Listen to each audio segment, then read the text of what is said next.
வணக்கம், welcome to my channel. உய்ய ஒரே வழி உடையவர் திருவடி. நாம வைகுண்ட ஏகாதசியின் சரித்திரத்தை பார்ப்போம். ஸ்ரீரங்கத்தில் மிக விசேஷமாக கொண்டாடப்படும் விழா. இந்த திருவிழா 21 நாட்கள் கொண்டாடப்படும். இதுதான் பெரிய திருநாள் என்று கொண்டாடப்படும். ஸ்ரீரங்கமே பெரிய கோயில் என்று வர்ணிக்கப்படுகிறது. எல்லாமே இந்த ஊரில் பெரியது.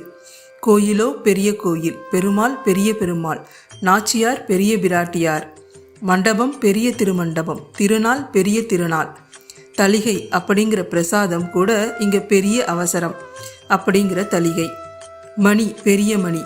இங்கே ஒன்றும் பெருமைதான். கோயிலே பெரியது. பாடிய ஆழ்வார்களும் பெரியவர்கள், அருளி செய்த ஆச்சாரியர்களும் பெரியவர்கள். நாமும் பெரியவர்களாக ஆக வேண்டுமா? பெருமாளை தொழுது அவனது திருவிழாவை கண்டு இந்த திருவிழா எதற்காக நடைபெறுகிறது என்று தெரிந்தால் நமக்கும் பெருமை வந்து சேர்ந்துவிடும். பெரிய பெருமாளின் திருவடியை பற்றினோமானால் தனக்கு சமமாக அமர்த்தி வைத்து உயர்ந்த வைகுந்த இன்பத்தையே கொடுப்பார். இந்த வைகுந்தம் நமக்கு கிடைக்கப்பெற வைப்பதுதான் இந்த வைகுண்ட ஏகாதசி திருநாள். இந்த திருநாள் தான் 21 நாட்கள் நடைபெறும். இதைதான் பகல் 10 நாள், ரா 10 நாள், கடைசியாக இயற்பா ஒரு நாள், இவற்றையெல்லாம் சேர்த்து 21 நாட்கள். திருவரங்கத்தில் பெரிய திருநாள் என்பது உலகத்தாரையே ஈர்க்கக்கூடிய திருநாள். இந்த பெரிய திருநாளில் 11வது நாள் திருவிழாதான் வைகுண்ட ஏகாதசி பெருவிழா.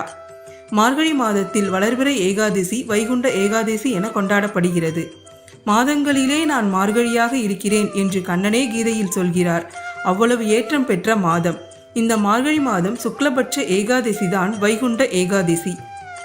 வைகுண்ட ஏகாதசியை அடக்கியுள்ள 21 நாள் திருநாள் தான் பெரிய திருநாள். வைகுண்ட ஏகாதசி எல்லா கோயில்களிலும் தான் நடைபெறுகிறது. ஸ்ரீரங்கத்திற்கு மட்டும் ஏன் இந்த சிறப்பு என்றால், அது தொடங்கப்பட்டதே இங்குதான். முதலில் ஸ்ரீரங்கத்தில் தான் பெரிய திருநாள் தொடங்கப்பட்டது. அதற்கு பின் தான் மற்ற கோயில்களில் தொடங்கப்பட்டது. இது எப்படி தொடங்கிற்று என்று பார்ப்போம். ஆழ்வார்கள் 12. அவர்கள் பாடிய பாடல்களின் தொகுப்பு 4000 திவ்ய பிரபந்தம் என்று கொண்டாடப்படுகிறது. ஆழ்வார்களின் கடைசியாக பிறந்தவர் திருமங்கை ஆழ்வார். இவர் திருக்குறையலூர் சீர்காழி பக்கத்தில் இருக்கக்கூடிய ஊரில் பிறந்தார். இவ்வாழ்வாருக்கு திருவரங்கத்திற்கும் தொடர்பு உண்டு. ஆழ்வார் ஸ்ரீரங்கநாதனுக்கு தொண்டு புரிய வேண்டும் என்று ஆசைப்பட்டார். இவர்தான் எத்தனையோ லட்சக்கணக்கான ஆண்டுகளாக சயனித்துக் கொண்டிருக்கிறார்.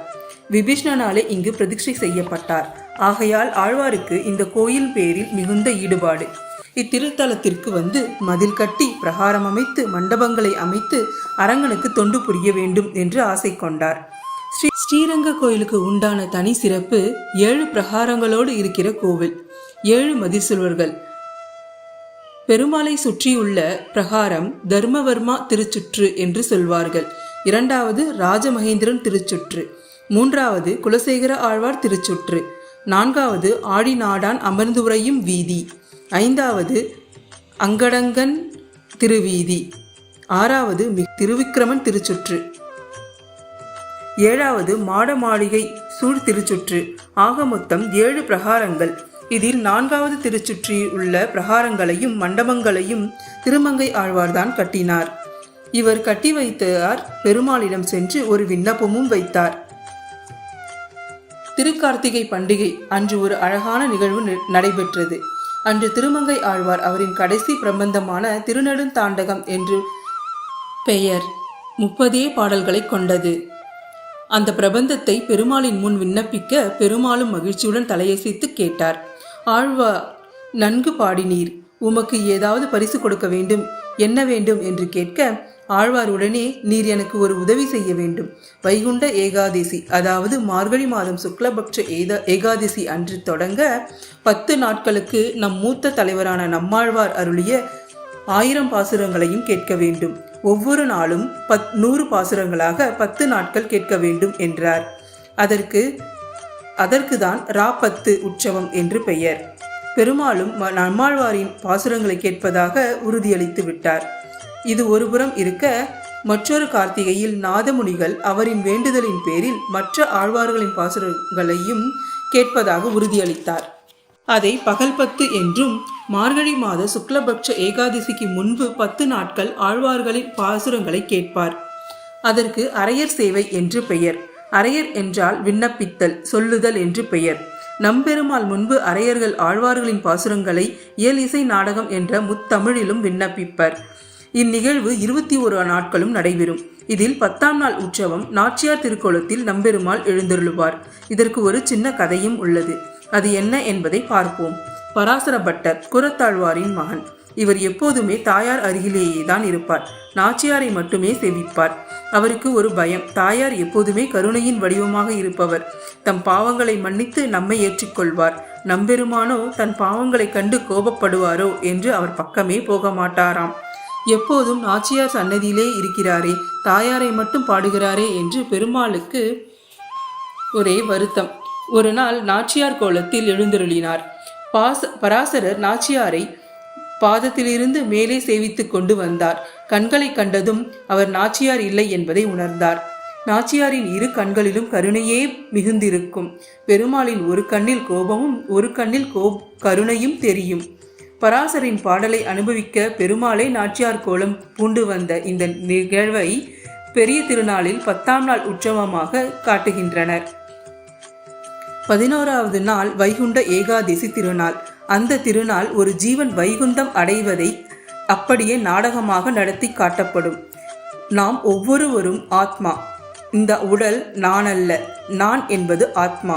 உடலை காட்டிலும் வேறுபட்டவர். வேறுபாடு யாதெனில் உடல் அழியக்கூடியது, ஆத்மா அழியாதது. உடல் அறிவில்லாதது, ஆத்மா அறிவுமயமானது, ஞானமயம், ஆனந்தமயமாக இருப்பது. கர்மத்தில் வசப்பட்டு சிறை போல இந்த உடலில் வாழ்கிறது. இதிலிருந்து வெளியே வர வேண்டும். சிறையை வெட்ட வேண்டும். உயர்ந்த வைகுண்டத்தை அடைய வேண்டும். ஒரு ஜீவன் இந்த உடலை துறந்து இங்கிருந்து நீண்ட மார்க்கத்தின் பிரயாணம் செய்து அங்கு வைகுந்தத்தை அடைந்து அங்கு முன்னால் ஓடும் விரஜை என்னும் நதியில் குளித்து இங்கிருந்து உள்ளே சென்று அங்கு இருக்கும் வைகுந்தநாதனை அனுபவிக்கிறான். இதையே இங்கு நாடகமாக நடத்துவதுதான் இந்த உற்சவம். பெருமாளே தன்னை ஒரு ஜீவனாக நினைத்து கொண்டு நடத்தும் உற்சவம். பெருமாளே ஆசையோடு 4000 பாசுரங்களையும் 21 நாட்களில் கேட்கிறார். ஏன் இதற்கு வைகுண்ட ஏகாதசி என்று பெயர்? ஆண்டிற்கு சுமார் 25 ஏகாதசிகள் வரும் அல்லவா? ஒவ்வொரு ஏகாதசிக்கும் ஒவ்வொரு பெயர் உண்டு. இந்த ஏகாதசிக்கு வைகுண்ட ஏகாதசி, முக்திதாத் என்று பெயர். இந்த ஏகாதசிக்கு பட்டினி கிடந்து பெருமாளை தொழுதால் முக்தியே கிடைக்கும். முக்தி தரக்கூடிய ஏகாதசி வைகுண்ட ஏகாதசி. நம்பெருமாளிடம் தொடங்கி இன்று அனைத்து பெருமாள் கோவில்களிலும் கொண்டாடப்படுகிறது. இதுதான் வைகுந்த ஏகாதசியின் சரித்திரம். ஏகாதசியில் பெருமாளின் அருளை பெறுவோம். நன்றி. இந்த வீடியோ உங்களுக்கு பிடிச்சிருந்தா லைக் பண்ணுங்க, ஷேர் பண்ணுங்க, மறக்காம சப்ஸ்கிரைப் பண்ணுங்க.